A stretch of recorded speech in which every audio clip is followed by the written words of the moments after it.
Muchas gracias a toda nuestra audiencia aquí presente en Viva Palabra para la grabación de este programa de hoy, de esta tarde de lunes tan bonita que ha estado el día y tan bonito que se va a poner a partir de este momento.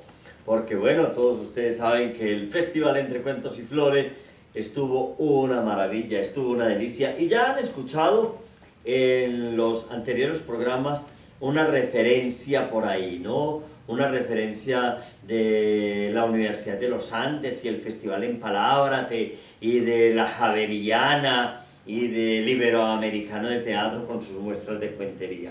Y entonces aquí tenemos a la responsable de muchas de esas actividades en Javeriana, en los Andes, en el Iberoamericano y en los desarrollos de la cuentería en Colombia. Tenemos para esta tarde a Carolina Rueda.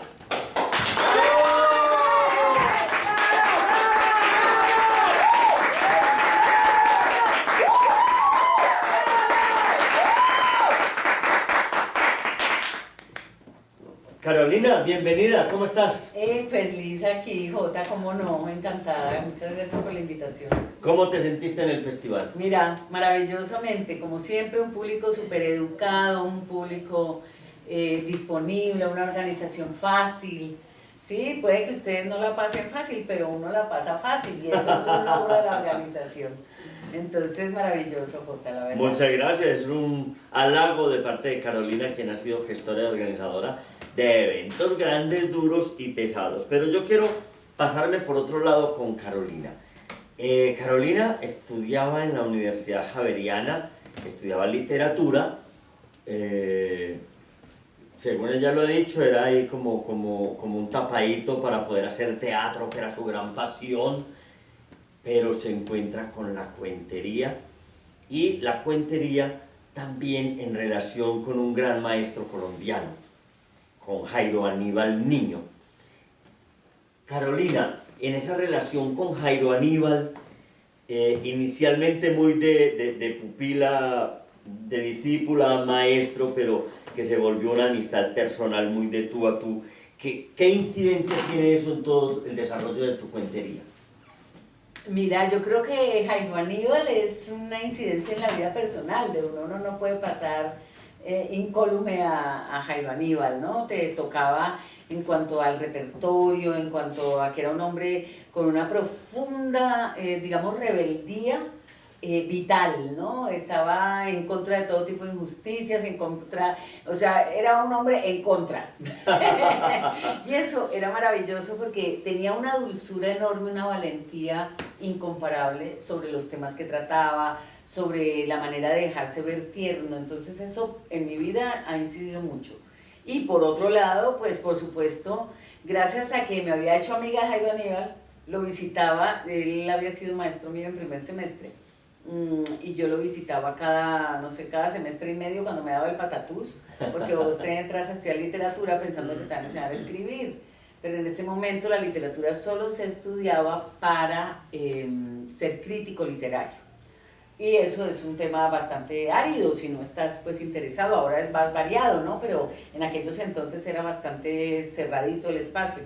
Y Jairo Aníbal daba clase ahí, entonces yo me iba dando los patatuses y cada vez que me agotaba lo iba a buscar, aunque él daba en primer semestre, yo iba en segundo o en cuarto, ¿no? Y ese año lo fui a buscar, iba en quinto al punto de no podía más, y justo resultó que empezaba el taller de narración oral escénica. Entonces, pues claro, es como un chiripazo que te pasa en la vida, ¿no? Que todo el mundo te dice, bueno, las casualidades, bueno, no sé tanto si son casualidades, hay como unas causalidades. Mi primer taller de teatro profesional lo tomé con un polaco que fue Los cuentos de los hermanos Grimm, en la versión de prop. Con Paul. Sí, el taller o con Pavel, sí. Con Pavel. Con Pavel. Y pues claro, pues todo ese proceso de formación de las escenas, de las imágenes, de lo que contaba el cuento, de cómo se sentía, de cómo se veía, de qué personajes había, que cómo había el principal y por debajo había un montón de otras historias, pues si eso no es un taller, digamos, avanzadísimo de narración, ¿qué? ¿No? Bueno, y que de todos modos, por ejemplo, Jairo Aníbal y Carlos José Reyes tuvieron mucho que ver en la llegada de la cuentería de la narración oral a Colombia. Hay otro personaje del que yo te quiero preguntar acá en el mundo de la cuentería y del teatro y de muchas cosas, que es Miguel Durán. ¿Qué fue Miguel Durán en todo este proceso tuyo? En mi proceso y creo que en el del movimiento, por lo menos en sus inicios, Miguel Durán fue la madrina. O sea, Miguel Durán nos abrió espacios escénicos, nos abrió espacios en el Festival Iberoamericano de Teatro. O sea, porque conversaban aquellas directivas que eran Ramiro Osorio, Miguel, Fanny, y Miguel decía, hay que poner a los cuenteros, ¿cómo no vamos a aprovechar esto que está pasando con los cuenteros? Entramos, o sea, creo que pocos fenómenos iberoamericanos pueden dar cuenta de haber iniciado la narración en teatros. O sea, nosotros no tuvimos que esperar 5 años para lograr que el teatro nos abriera sus puertas. No, nosotros estábamos de 3 meses ya estábamos contando en un teatro. Sí, en grupo, en combo, en día 18. Después cambiamos a 4, después íbamos haciendo, ¿no? Todo un proceso de llegar al montaje, por ejemplo. ¿No? Había todo un territorio abierto para la exploración, así como teníamos contradictores durísimos, incluso Samuel Vázquez de aquí, teníamos aliados incomparables que decían, no, es que usted no está viendo lo que tiene que ver. Yo recuerdo algún teatrero que me dijo, pero es que ustedes no son los cuenteros, pero es que vos qué pretendés, yo tengo 23 años, vos cómo me vas a comparar con un señor que tiene 65 años y lleva 60 adquiriendo experiencia. Un cuentero natural, o sea, ¿no? O alguien formado con un cuentero natural, ¿no? Pues es que estás aprendiendo desde que naciste, a ver cómo se cuenta, ¿no? O sea, vas aprendiendo de verlo hacer. Entonces yo le decía, no nos juzgues con las leyes que no tenemos. Y eso lo tuvo muy claro Miguel. Ajá. Entonces fue capaz de incluir a casi como todos los géneros, de abrir los terrenos para que estuviéramos en festivales del tamaño de los que estuvimos, del Iberoamericano, pero del Festival de Cádiz, del Festival de México, o sea, fue una rueda bastante intensa, donde el fenómeno de la cuentería iba apareciendo en los festivales de teatro como eso, como un fenómeno, ¿no? Qué bien. Bueno, todo esto es como la línea literaria y los cuentos de Carolina, ya la hemos visto en Medellín muchas veces, pero nunca serán suficientes como para decir, ya conocemos, ya vimos a Carolina. Y vemos esa línea de la literatura y esa línea literaria, pero también a Carolina desde el punto organizativo, además le ha tocado compartir con muchos cuenteros naturales, que nos lo acaba de mencionar, y le tocó ver en vivo y en directo a Margarita Campas, a Margarita Hurtado, a Toto Villamizar, a Benildo Castillo, a Caballo Viejo, ¿cómo se llamaba Caballo Viejo? Del Llano, pero también el gran Heraclio Cepeda, que es como una mezcla entre literato y cuentero popular, y muchos otros. ¿Qué aporte en tu visión profesional, tanto para vos como para el movimiento, se saca de allí o has sacado de estos cuenteros naturales? Yo creo que la poesía, ¿ves? Porque el cuentero natural tiene una noción, pero digamos, genial frente al ritmo, frente a la musicalidad de la palabra, frente a cómo envolver al otro de una manera, digamos, aparentemente ingenua, pero tremendamente clara, ¿no? O sea, porque te van... yo recuerdo que Heraclio me decía, lee poesía, la música es fundamental.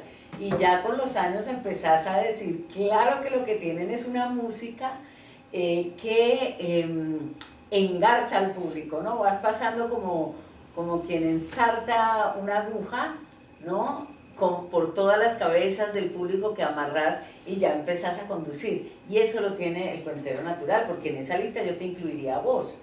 Es un tema musical, ¿no? Entonces uno los oye y tienen una música, porque si yo oigo un cuentero natural africano en una lengua que yo no conozco, yo sigo lo que pasa, ¿no? Hay algo ahí que me lleva más allá de qué está pasando en el cuento. Bertrand Sutaní, por ejemplo, ¿no? Por ejemplo. No, es que oí si de repente, con que entendas 3 palabras, pues ya más o menos entendés. Yo recuerdo una vez que estaba viendo a Paula Carballeira en gallego. En gallego. Entonces le digo, vos contá que yo te entiendo. Entonces yo iba súper bien, súper clara, entendiendo todo lo que decía, y de repente aparecieron unos osos, y yo quedé en un circo con los osos, y ya me perdí, yo dije, no estaba entendiendo nada, ¿no? Y bueno, ya me desconecté ya y cogía como imágenes donde aparecían de vez en cuando los osos, y cuando sale Paula, dije, mira, que yo pensaba que estaba entendiendo una cosa, pero cuando aparecieron los osos del circo, pues me perdí. Me dice, los osos del circo. Y le dije, sí, había algo y me aparecieron unos osos. Y me dice, esos son los huesos, Carolina, los huesos. Porque algo así como huesos se dice osos, ojos se dice osos y no sé qué se dice osos. Entonces, claro, yo no había entendido nada. Los ojos y los huesos. Pero había ido en un ritmo que te conecta más allá de la palabra, porque es como una cosa atávica, ¿no? De imágenes.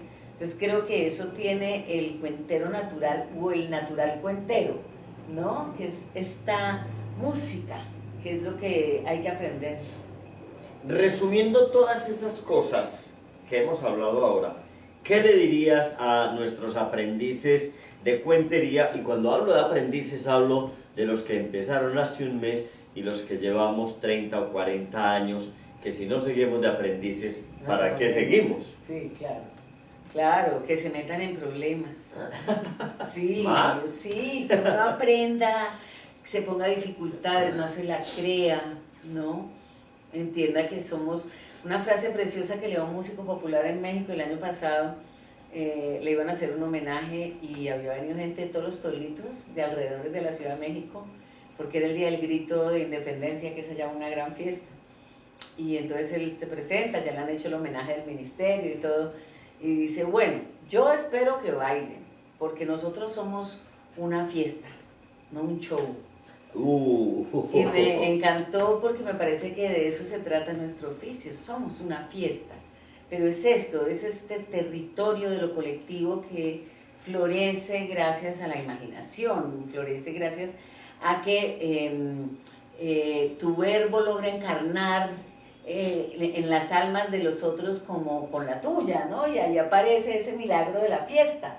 Entonces, por eso cuando terminas vos puedes creértelo mucho, pero al otro día te da como un culo y vos decís, claro, no fui yo. Esto ocurre por una situación festiva mutua, ¿no? Y mi maestra de voz, que vos la conoces, la gran Eve Rosell, dice, la voz es el lugar del encuentro. Entonces pensás y decís, claro, ¿para qué hablamos? Si no es para que esté, digamos, el otro incluido en lo que hablamos, ¿no? Y de eso trata nuestro oficio, incluir al otro. Y eso es creo que lo más difícil de aprender contando, porque como sos el que está llevando el relato, crees que vos sos el importante. Y la verdad no, aprender a no... Ayer yo tenía un enredo después de la actuación y después me acosté por la noche y dije, claro, porque estaba pensando en lo que no me tocaba, boba. Sí, entonces decís, mira, no te salvas ni una vez de meter la pata o decir, podría decirlo en palabras peores, pero eso es maravilloso porque es qué error cometes, cuánto te traiciona a veces el ego, cuánto te llegan unas cosas, estar como en ese alerta para seguir teniendo conciencia de que es para el encuentro, si no, no sirve, ¿no? Bueno, todo esto se quedaría como en una vocinglería, en unas palabras muertas, si no vemos a Carolina. Claro, lo ideal son de ustedes los que estuvieron en el teatro o en los sitios culturales o en el museo escuchando a Carolina, pero podemos percibir un poquito acá a través de las cámaras, a través de sus pantallas, de esa gran esencia de todo esto que nos ha hablado Carolina. Vamos a verla y recibámosla con un fuerte, fuerte aplauso.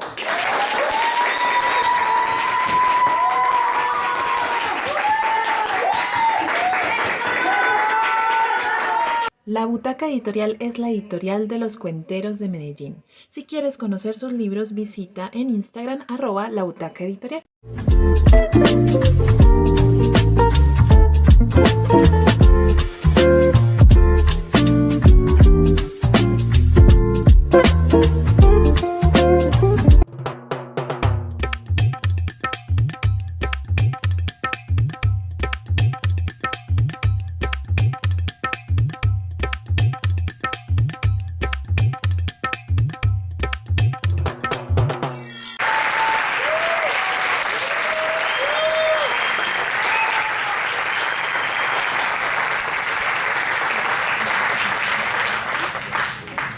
Pues lo único malo de hoy es que se acaba hoy. Y nosotros, que ya estábamos súper amañados, ya la almohada del hotel tenía el nombre de nosotros, la señora de la camarera ya le preparaba uno los dos como uno los quería, ya, ahora a otro lado. Y estar aquí ha sido para nosotros maravilloso, porque ha sido cuidado, amor, risa, pique, lluvia también, frío, calor, bochorno, y ustedes que son como un regalo del universo, que uno se los quisiera llevar por ahí para todos lados. Yo voy a empezar con una anécdota personal. Resulta que en estos tiempos va a quedar muy mal lo que voy a contar, pero bueno, así es. Resulta que yo soy hija de un crítico taurino. Y claro, a mí me traían a Medellín y todo, pero en aquellos tiempos, que es el año 90, pues yo era aficionada al mundo taurino. Se me fue quitando pues porque el paso de los años y del tiempo lo hace. Pero en aquellos entonces, las ferias taurinas que empiezan aquí en diciembre y van hasta marzo, pues empezaban con Cali, mi ciudad. Aquella copa de champaña que es la Plaza de Toros de Cali, de 18.000 espectadores. Salían los abonos a venta en marzo, y un día ya no había un abono. Se decía que era tan complicado conseguir boletas para ir a los toros en Cali que los hijos rezábamos para que nuestros padres murieran y poderles heredar los abonos. Tanto es así que la empresa en los años 90 decidió generar, digamos, paralela a la temporada regular de la tarde, porque no se conseguían boletas, una temporada nocturna, de tal manera que los toreros que habían ido a la temporada regular, pues algunos repetían corrida, no el mismo día, pero hacían otras 3 o 4 corridas en esos horarios nocturnos. Bueno, yo crecí en ese mundo, en el mundo de los toros, y me tocó un torero que se llama Manuel Díaz el Cordobés. Yo creo que aquí alguna de la gente mayor oyó hablar de Manuel Benítez el Cordobés, ¿sí o no? Sí. Bueno, Manuel Benítez el Cordobés para los jóvenes es como la revolución rock and roll del año 68, pero en los toros. Él hacía todo en contra de los cánones. Los que no sepan quiénes son los cánones son unos señores muy serios, que nadie reconoce a primera vista, pero eso sí que mandan mucho. Entonces, cuando los toros ya estaban saliendo, digamos, como siempre, al borde de la muerte, aunque ahora sí creo que ya murieron para siempre, apareció Manuel Benítez el Cordobés, un hombre con un mechón castaño, unos ojos de loco, una febrilidad para torear, practicaba una forma de toreo que se llama el tremendismo, que como su nombre lo indica, pues es torear a la tremenda. Pero la tremenda es una cosa un poco curiosa, porque el tremendismo parece muy peligroso, pero no lo es tanto. Porque, por ejemplo, se ponen la muleta agarrada de aquí atrás, viene el toro y pasa, pero claro, como ves que el cuerpo del torero está delante del engaño, pues claro, piensas que es muy fácil que lo coja. Pero no, porque ahí el toro pasa como el tren. Y el torero está a la orilla de las vías. El que de verdad se inventó el mundo taurino lo inventó en los años 20 del siglo XX, que era un hombre que no tenía las condiciones para el oficio, porque había tenido polio, era cascorbo, no era un hombre atlético, y como no tenía las condiciones para el oficio, él decidió cambiar el oficio. Ese hombre se llamaba Juan Belmonte. Él decidió que al toro no había que dejarlo pasar, sino romperle el viaje, írselo enroscando alrededor de la cintura hasta que se llegaba a un punto en que se hacía un pase de pecho, porque el toro iba dando una espiral y poco a poco, ya en el último pase, iba a meterte el cuerno en el pecho. Por eso se sacaban el toro con una cosa que se llama pase de pecho. Y el cordobés lo que hacía era practicar este toreo, como les digo, viene el tren y él se para a la orilla, pero eso se ve muy tremendo. Entonces él lo que hacía era, por ejemplo, hacer como que le contestaba el teléfono al toro desde el cuerno, hacerle el salto de la rana en la cara. Entonces los públicos enloquecían por él, viajó por el mundo entero y además seductor, con esos ojos locos, bellos, con esa cosa febril que tienen esos valientes perdidos. Muchas mujeres cayeron ante el encanto de Manuel Benítez el cordobés. Entre esas, la madre de Manuel Díaz el cordobés. Lo notan, ¿no? Manuel Benítez el cordobés. Manuel Díaz el cordobés. Hay un dicho que tenemos aquí en Colombia que es maravilloso, que dice que no hay nada más parecido que un hijo negado. Oiga, y Manuel Díaz es idéntico al papá, idéntico. Lo reconoció hace muy poco, no sé, 10 años máximo.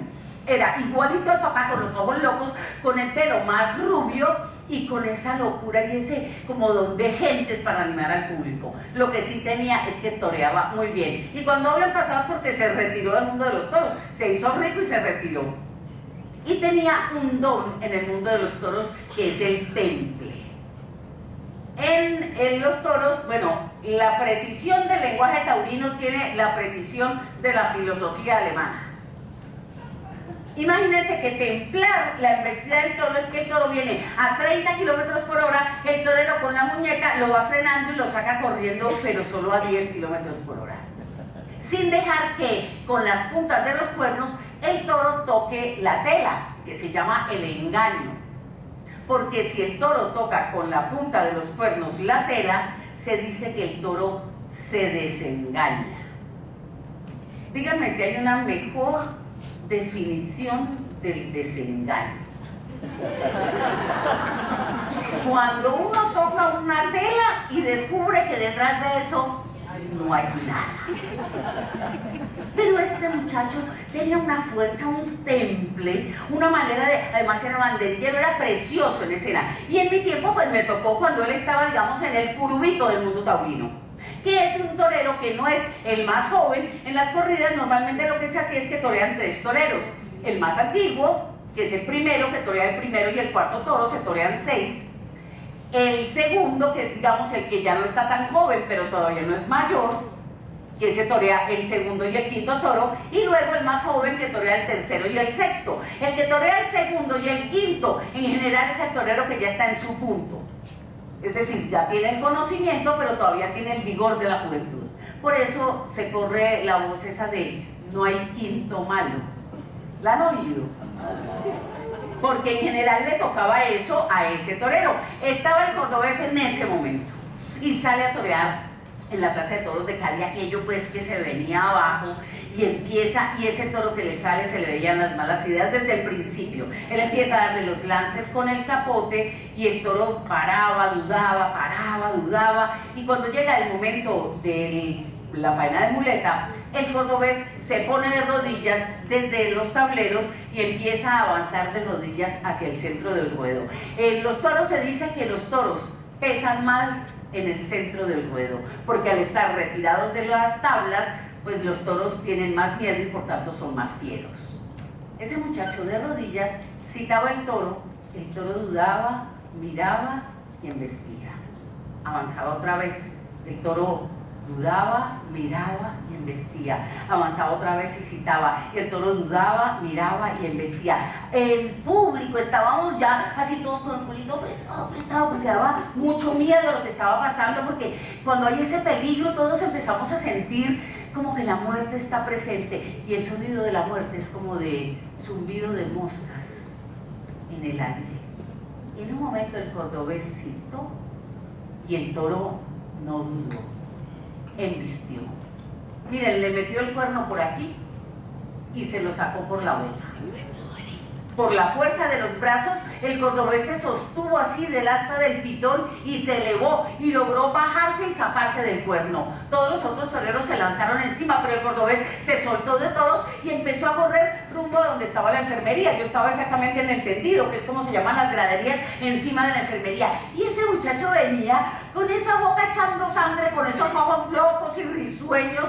Y bueno, el toro también lo seguía viendo, porque los otros como que se relajaron cuando lo vieron correr, pero 4 patas corren más que 2 piernas. Entonces el toro se le vino por detrás, lo levantó en el aire, le dio un par de toques y lo dejó caer. Y ahí todos volvieron a salir a llamar la atención del toro e intentaron llevar al cordobés en hombros, pero el cordobés se zafó, volvió a sus pies y siguió corriendo. Miren cómo un loco, brillaba con aquellos ojos, entró hasta el burladero, dio la espalda, saludó al público que estábamos ahí para verlo y se metió a la enfermería por sus propios pies. Todos los médicos entraron a la enfermería y todos, por supuesto, revisaban esta cornada que había sido muy impresionante. Pero al revisarlo resulta que había sido lo que se llama una cornada limpia, es decir, que el cuerno entró y salió, y aunque hubo algunos destrozos musculares, no tocó la aorta, que era la que lo hubiera matado. Él ahí, tumbado, lo único que decía es: me duele la espalda, me duele la espalda, me duele la espalda. Por fin le dieron la vuelta. Y resulta que por detrás, en ese par de toques que le había dado el toro, le había pegado lo que se llama una cornada de múltiples trayectorias. Es decir, que el cuerno entró al cuerpo y rompió, y rompió, y rompió. Y uno de esos pequeñas cornadas había rozado la femoral, que es de la que se mueren los toreros.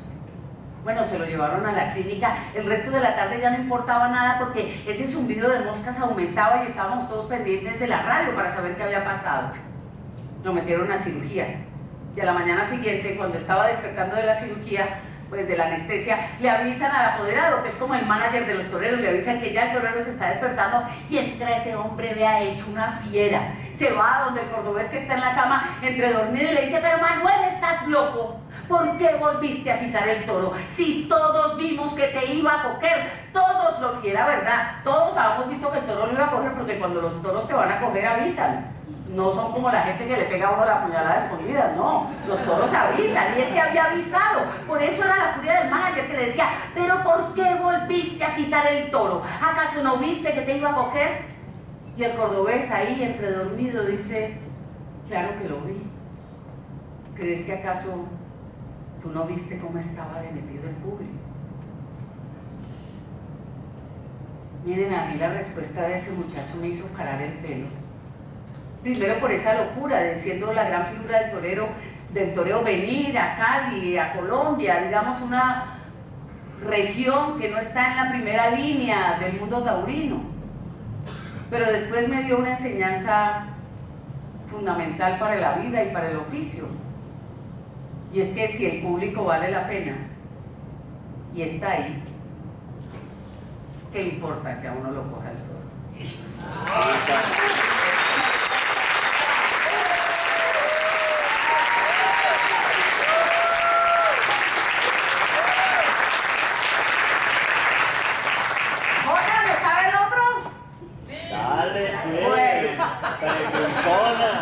Eso sonó raro, ¿no? Pero...